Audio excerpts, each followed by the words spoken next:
Larry Elder is running for president, and he was kept from the debate stage with the RNC. We'll go ahead and just let Larry do the talking. Supporter here at Forbes. Joining me now is 2024 presidential contender Larry Elder. Larry, thank you so much for joining me today. I appreciate it. Brittany, it's my pleasure. Thank you for having me. Of course, you were not on the debate stage last night. The debate did happen, but you said earlier this week you plan to sue the RNC and file an FEC complaint against them after they said you didn't meet the qualifications to be on stage. Break down that action for us a little bit. So, Brittany, you noticed I wasn't on the stage last night. I met all the criteria, 40,000 individual donations, 200 had come from 20 different states. We exceeded that. The problem is I needed to file 3 polls where I was at least at 1%. We did. After I did it, I get a phone call from Ronna McDaniel and the debate star, David Bossie. I'm sorry, Larry, one of the polls you submitted, we can't use. I said, why? And they said, it's the Rasmussen poll. It is, quote, affiliated with the Donald Trump campaign, close quote. And I said, assuming that is true, what does it have to do with me? And they said, well, any campaign that's affiliated with a poll, that poll we can't use. I said, the same poll, Rasmussen, that you guys quote all the time, the same poll, Rasmussen, that was the most accurate one in 2016, you can't use it? They said, yes. A few hours later, Brittany, on Twitter, Rasmussen puts a tweet and says, Trump had nothing to do with our poll, did not authorize it, did not commission it, did not even recommend it, and there's no reason why Larry Elder cannot use our poll as one of the official polls necessary for him to meet his criteria. Also, after we found out that they were not going to use Rasmussen, we submitted another poll that had me above 1%, but they said, well, you submitted that one too late. We wouldn't have submitted it late had we known you were going to disqualify one of the polls that we put up there. My lawyer is the former chair of the Federal Election Commission, and he says the FEC sets forth the rules for debate, and once you set forth your criteria, you have to apply that criteria objectively to every single person. His argument is failing to do that made the RNC essentially give an in-kind contribution to the 8 people who made it, and furthermore, makes Fox News also essentially giving an in-kind contribution to these 8 people, so that our lawyer argues that this could subject them to a fine of $100 million to the RNC and to Fox News. And we threatened if I was not on that stage by 2 o'clock yesterday, we were going to drop the complaint. The complaint now going to be filed at 2 o'clock local time. I thought cooler heads were going to prevail. I assume that because Fox News, for example, is a publicly held corporation and they have a fiduciary obligation to avoid any unnecessary expense, I thought they put pressure on the RNC if the RNC didn't see the light of day on their own to put me up there, but they did not. So now we're going forth with this complaint, which we're filing, as I said, at 2 o'clock local time. And I'm still in Milwaukee right now. Not only was I barred from the debate, I was barred from the debate venue. They posted a notice and told security if Elder or Elder's campaign showed up, don't let them in. So what am I now, a terrorist? There we have it. Larry Elder in his own words. So I was really frustrated to see this because, like I've mentioned, I'm pretty agnostic on this primary, but to be honest, I would be more than happy to have some more options. And Larry Elder has a record as a commentator and just as someone who fights for liberty. As a long-standing figure in the sort of liberty movement. He ran for governor of California, as Chris already alluded to, and he unfortunately lost that recall election against Gavin Newsom, which to some degree is, I mean, that was a hard undertaking to try to flip California red, that's for sure.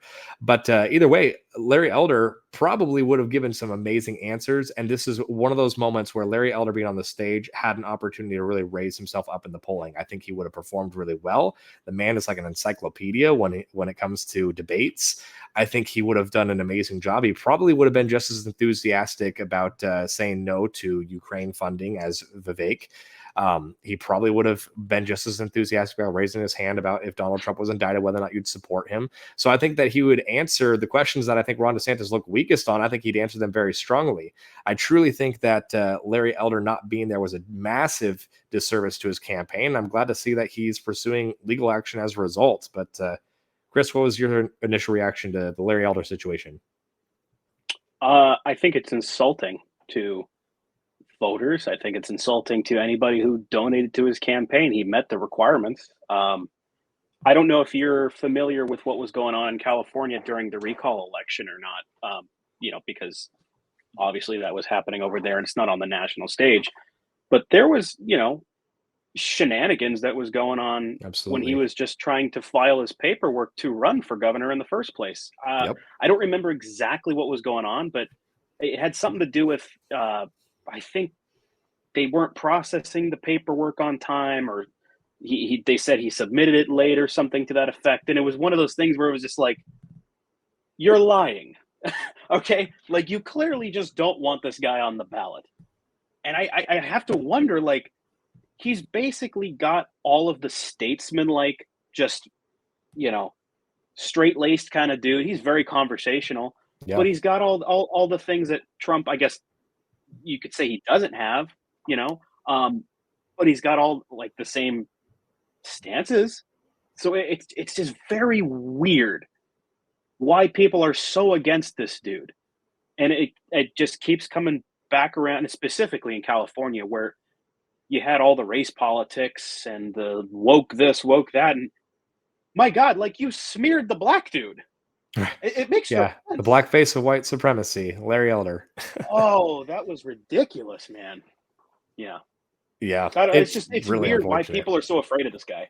Yeah, it really does seem like there's something about Larry Elder that the establishment fears. I don't know what it is. I mean, obviously, I think Larry Elder is very constitutional. I think Larry Elder is very sharp. I think he'd make a lot of individuals look really bad if he was to be on stage with them.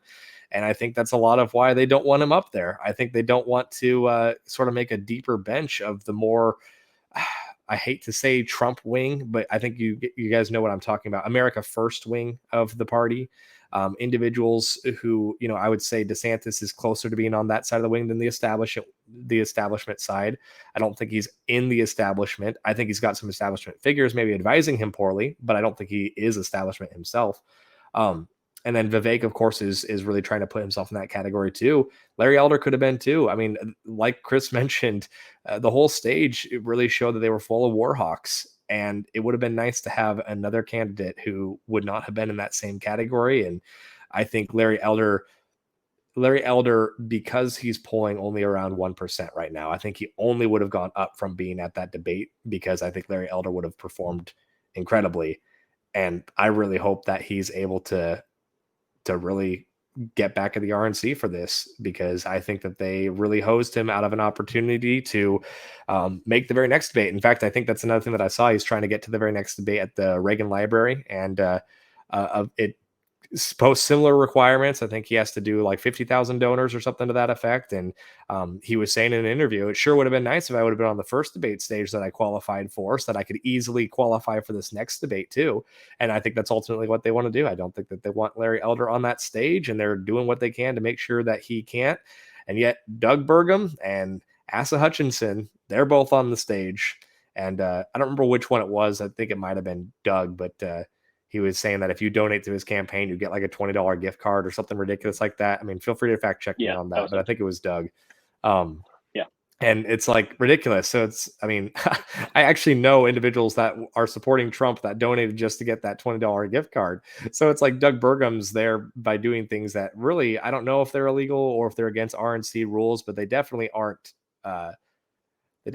honest, I would say, whether they're legal or not. And it's unfortunate to see Larry Elder not get a place up on that stage, because I think he really deserves to be there much more than both of those two, if not everyone on that stage, minus maybe Ron DeSantis, Pence, and Vivek, just by qualification standpoint. Yeah. It's unfortunate, but you know, I always thought Larry Elder would make a great press secretary. I think he would do so amazing in that role, and maybe we'll see some form of cabinet position for him or something in the whoever's administration it ends up being, if assuming we can even flip the White House in 2024. Yeah, and it's funny because back in California, before he had even announced that he was going to seek governorship, I mean, he had people asking him for a long time, you should run for governor, you should seek office, and he was no, it's not for me. And then when he finally ran for governor, it was just like, I don't know, it just made sense. And then to see him run for president, even if he doesn't get it, kind of like what you're saying, I think now at this point, he's probably open to being some kind of press secretary or holding some kind of cabinet position. I think he's fantastic, just a monstrous debater. I was honestly, back in the day, I was watching Larry Elder and Dave Rubin, their little debate that they had in 2015 or so. That was one of the pivotal moments where I started opening up and like realizing, oh, I might be wrong about a lot of this stuff. It's just a shame that, even if he's not going to be the nominee, even if he's not going to be chosen as a vice president or any member of a cabinet, just getting on the stage and just getting those ideas out there, that helps drive the narrative of what this primary season and what, the Republican party's stance is going to be in the upcoming election. So, and it's just a shame because we could have had the opportunity to get on the right path. Yeah, I agree. And yeah, Larry Elder definitely woke up a lot of people with that Dave Rubin interview. He woke up Dave Rubin. Dave Rubin's much more probably libertarian, conservative-ish about some things, at least. Yeah. Maybe economically conservative, that's for sure. But many people were woken up by that interview, and many people owe Larry Elder a big thank you for snapping them out of the matrix, as it's so often labeled. But